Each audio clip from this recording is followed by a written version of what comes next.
Megan, what's in that box? The one that got here yesterday. I don't know. What's in it? Megan, what's in the box? What's in the box? What's in the box?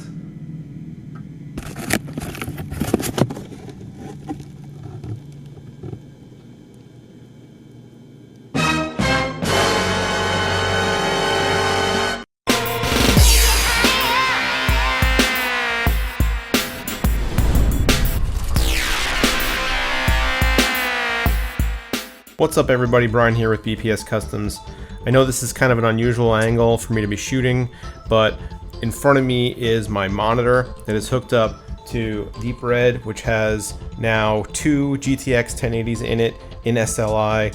The configuration is kind of janky right now because I just put some soft tubing in here so that I could run a loop to the CPU to keep it cool while I wait for the GTX 1080 water blocks to come in, which should be arriving from EK beginning of next week, I think. So why do I have you looking at me from this weird angle?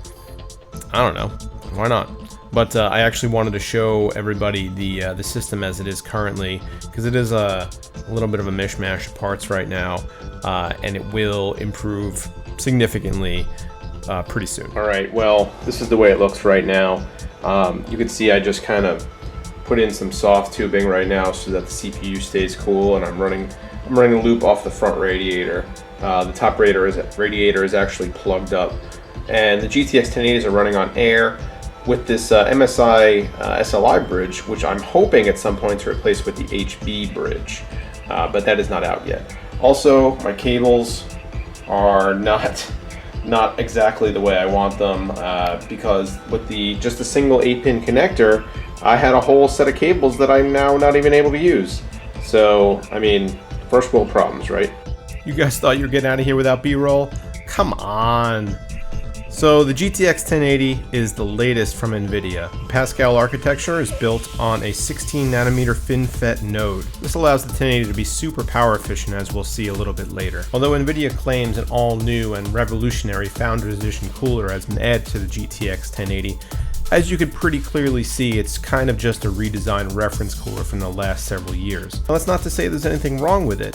They've kind of put some more angles on it. The blower fan is supposed to be a little bit more efficient, and the cooling is supposed to be a little bit more effective. In practice, what I've actually found is that the fan is super loud. It ramps up and down on its own, and I read a review that said it sounds like waves crashing on the shore, which unfortunately I think is pretty accurate. NVIDIA has addressed this and said they will be releasing a driver update that will address the fan profile and make it so that the fans don't ramp up and down in such an extreme manner. The 1080s have 2560 CUDA cores. They come with a base clock of 1607 MHz and a boost clock of 1733 MHz. Now they are equipped with something that NVIDIA calls GPU Boost 3.0, and they demoed this when they debuted the 1080.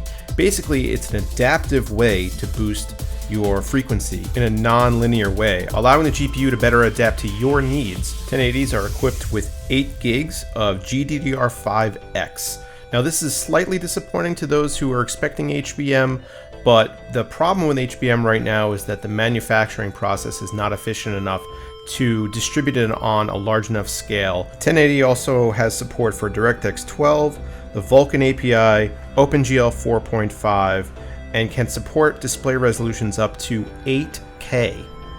8K! One of the best things about the 1080 is that it is super power efficient, as we mentioned earlier. It has one 8-pin power connector, and that's all it needs. By contrast, the card that this is most frequently replacing, the 980 Ti, required two 8-pin power connectors. 180 watts is all this card needs. Alright, let's get a listen to those fans and see how bad they really are.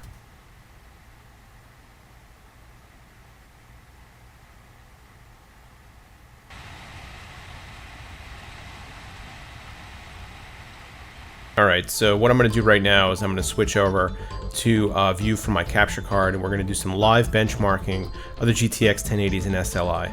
Alright, I realized that after I ran a few of my tests, I hadn't actually discussed my overclock settings, and so I wanted to show you guys how I've set up the 1080s in my system. Now, please realize that these are settings that are really based on these specific cards. You could generally probably expect to get somewhere around what I'm getting as far as how far you could push these chips, but every chip is different. So every GPU is not going to be able to be overclocked the same way. So just adapting somebody else's settings can be dangerous if those settings are too high. So keep that in mind. If you guys are going to mess with these settings, you mess with your power limit, core clock, and memory clock, that's on you. Okay, this is something that everybody needs to take on, knowing the consequences if you mess it up. That being said, overclocking today is so much easier than it was a couple of years ago, and this is what I'm doing right now. MSI Afterburner is my program of choice. There are other programs out there that do allow you to overclock. Even the CAM software now from NZXT actually has some built-in overclocking features. I like Afterburner. I've been using Afterburner for a long time. I'm going to continue using Afterburner. That's how I get the little purple overlay in the upper left-hand corner. That's from Afterburner as well.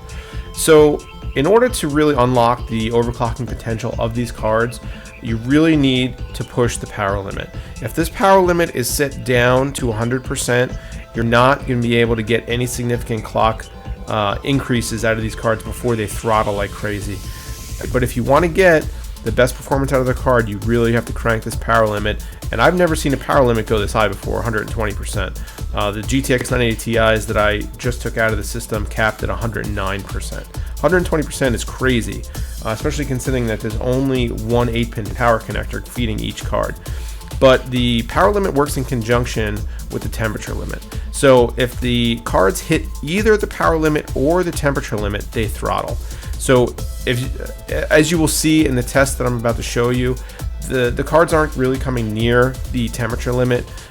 They generally stay in the 60s or 70s, even under load, so that's pretty good. The way I have this set up right now with the core clock at plus 200 and the memory clock at plus 350, these numbers will change.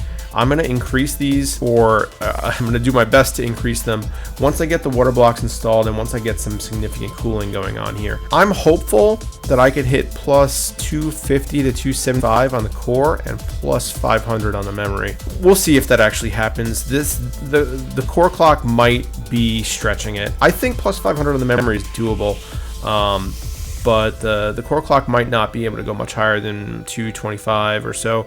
But I'm going to do my best to see what I can get out of these cards, and I'll probably put that in another video once I get them on water and I put them in the system. And that's actually going to be in the second part of my deep red build video. But these are the overclocking settings that I'm running right now. So let's get into the benchmarks and show you what these overclocking settings actually translate to as far as real world performance. Alright, so we're going to start and we're going to run our first benchmark, and that's going to be Firestrike. Now, Firestrike used to have a setting where you turn off the stupid demo, but it's either gone away or I'm really bad at Firestrike because I can't find it anymore, and it's really frustrating because now I have to sit through this stupid demo that takes as long as the rest of the test put together. So I'm not going to make you guys suffer through watching this whole thing. What I'm going to do is I'm just going to talk for a few minutes, and then I'm going to comment at the end on what's going on. So you can see up here on the upper left that the overlay is showing you the temperature of the GPUs, the percentage of the load on the GPUs, as well as the frequency that they're currently running at. Now, right now, we're capturing at 1080p, but this is running. This is Firestrike Ultra. So Firestrike Ultra is a 4K test. You can't change any of the settings. So Firestrike is always going to run the way it runs. It's going to basically max out every part of your system with one portion of the test or another. And the GPUs are going to be in the high 90s as far as utilization goes until the physics portion of the test, where you'll see them drop down into the single digits because that's all CPU. But this is a good test of the GPUs to see how they're running, see how they're rendering this very difficult content. At the end, we're going to get a score. I ran this test a couple times, and I was getting scores around 10,200. I've run it 3 times so far, and I've got 2 above 10,200 and 1 about 10,170. It was 70 something. So I think that's the range that's an accurate range, it looks like, because I'm able to repeat those tests. So I'm hoping that, you know, everything comes out hunky-dory once again. But I'm gonna go ahead and I'm gonna fast forward through this because you guys don't need to see this. And I'll come back on at the end when everything's all done.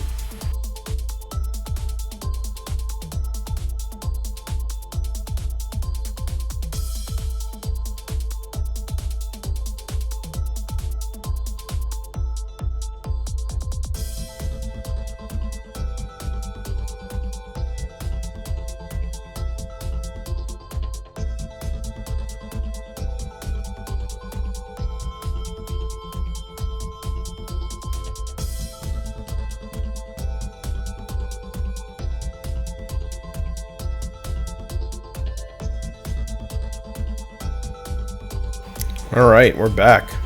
Check out that score, 10,257. Now, I got this message a couple times before, this invalid score time. I don't know what this means. I don't know how to, I mean, I did a quick Google search and I found out that you could do something to fix this. It's not, whatever. This is a valid score for me. 10,257, outstanding score at 4K. You can see these graphics. This graphics score is excellent. The physics score is good. Will improve with the 6900K that's going to go into this machine. Still very good. And the combined score over 5,000 is excellent. So 10,257 at 4K. All right, so let's run Heaven Benchmark. We're going to run it obviously at system resolution, which is 4K. The preset's going to be custom preset because we're going to leave this on Ultra and the tessellation on Extreme, but we're shutting off AA. I don't find you need AA almost anytime you're running a program like this at 4K. The details are just amazing. You don't need AA to improve anything. So just like last time, we're going to do is I'm going to let this run for you know, for the length of the demo, or sorry, the length of the benchmark, and then I'm going to come back and talk about it. But right now I'll just fast forward through it. I know it's hard to see the overlay up in the upper left hand corner right now. The GPUs are both pegged at 99%, but they are at 2063 megahertz each, and it's coming down a little bit. Oh, but the utilization is going down too. So I don't think, again, we're dealing with any throttling right now. The GPUs are at 70 and 65 degrees C. That's not the point where they're going to throttle. So I think we're good. So I'm going to fast forward this now, and I'll see you when the result pops up.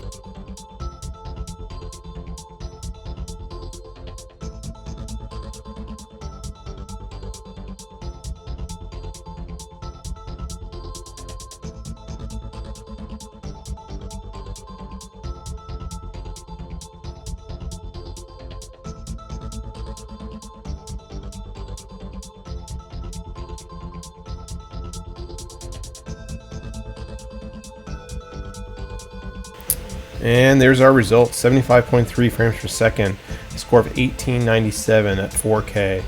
It's pretty impressive, I think. Okay, so the last synthetic benchmark that we're going to run is the Metro Last Light benchmark.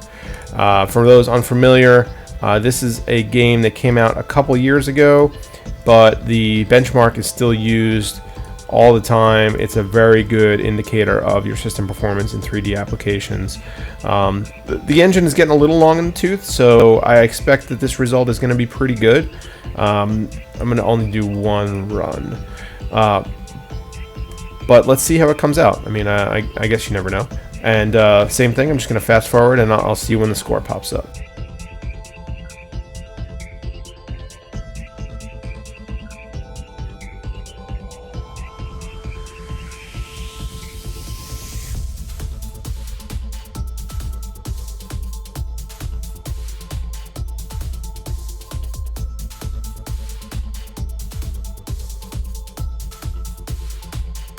Holy shnikes, that's a high score. 172.11. Oh my god. 38, 40, 21, 60. Wow. Alright, well, good. Good. I'm happy with that. Alright, here we are. Let's play some Doom. Alright, so let me just show you the settings that I'm at. I have to play in borderless mode for some reason. I have an issue, I guess, where with the 1080s, I'm not able to run in full screen mode. It comes up in a tiny little screen. I don't know what the problem is. Maybe the next update for Doom or the next driver update will fix it. But here we are, we're at 4K, 38, 40, 21, 60. VSync's obviously going to be off. Here are the rest of the settings in case you guys care. Advanced settings, I just use the Ultra preset. I know that people kind of are bothered by the fact that there are settings other than Ultra, but Ultra's pretty damn high, so that's what we're going to go with, and we're going to see how these perform. Right now, up here in the corner, I honestly don't know if this is capturing or not, but the GPUs are at 57 and 62% load, and they're at 1962 and 2076 megahertz. So we'll see how that adjusts while we're playing the game. And human resources for assistance. All right. So I'm not the greatest at this game. I used to play Doom all the time, and kind of get away from the FPS games for a little while. But I do love this game. It's a lot of fun, and keeps you on your toes, you know. So we're running at mid 40s right now, which is actually really unexpectedly low.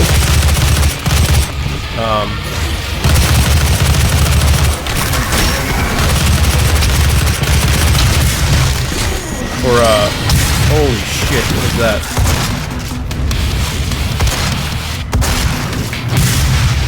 Yeah, suck it. Alright, well, let's get the F out of here. Nope.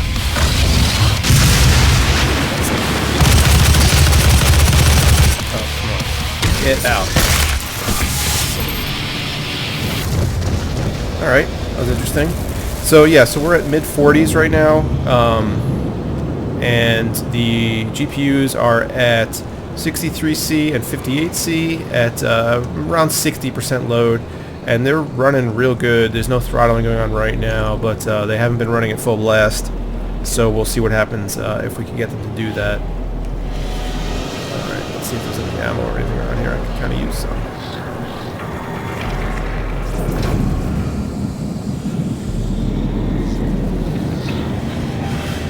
Alright, so basically I think I'm going to play until I die. Core temperature rising. Whether or not... Core temperature rising, okay. Whether or not I show you all that footage really kind of depends, I guess, on how long it takes me to die.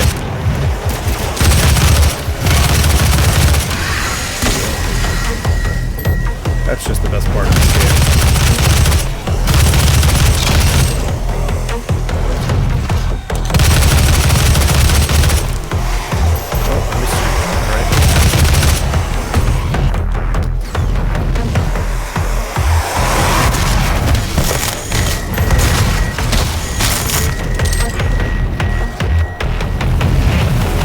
Fireball from somewhere. Oh, there you are. Oh, that was athletic. Oh, over here.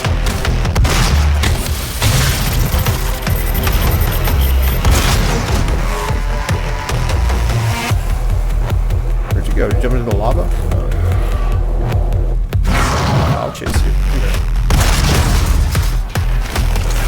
Yeah. Hey, alright, I got a weapon for you.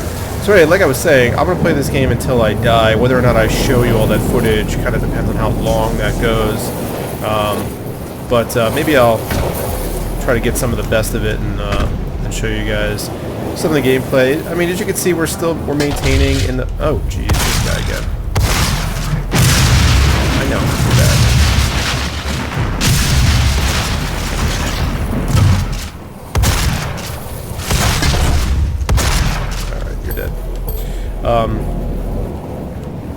So we're in right now. We're not really pushing as high frame rates as you would when like you're in an outdoor situation, just because these interior shots with like all this stuff going on really stresses the GPUs. And like I said, there's no SLI scaling with this game yet, so that's kind of unfortunate. It will be coming. It has said that it's coming, so we'll see how long that takes. Hopefully it's soon. I'd really like to get this game running on two GPUs and see how that goes.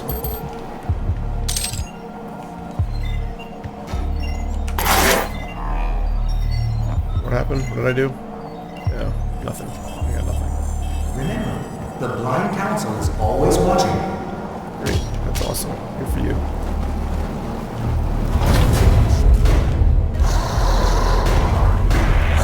You it is, huh?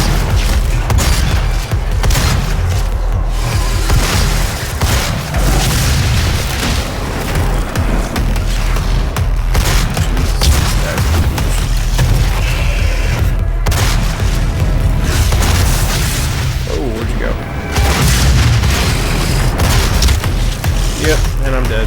Alright, well that kind of works out. You can see the GPU is still above 2000 megahertz. So, oh, hey look, we're running at 70 frames per second in black screen. So yeah, so we're above 2000 megahertz, and the GPUs are not getting that hot. So I think that the overclocking settings that I'm using are actually really good, and we're going to see what happens when I can get them on water. So what do you think? It's pretty impressive, right? I'm pretty excited to see what happens when we're able to get the 6900K and the MSI Gaming Pro Carbon motherboard in here. I think that the Firestrike benchmark is going to go through the roof. I don't really expect very many other changes, though. A lot of the first-person shooter games are not really going to be affected at all. That being said, putting next-gen hardware in your system is always an exciting time. I'm going to have a blast redoing this loop, I hope, or things are going to go horribly wrong and you'll probably see it on Twitter or something like that. So if there are any other benchmarks you guys want me to run, or you want me to play a game or want to see something in particular, tell me down in these comments down below. Get subscribed to this channel. We got a lot more exciting content coming with the next gen hardware 6900K review, MSI Gaming Pro Carbon review, and then I'm going to rebuild this whole loop and show you guys. So hopefully you guys are pumped to see that. Feel free to find me on Twitter if you guys want to chat about something, at BPS_customs. I try to respond to every tweet and video comment that I get. Sometimes I can't, or sometimes they're kind of obnoxious, so I don't. But for the most part, I'm trying to be as responsive as possible. So if you guys need something, just let me know. As always, thanks for watching.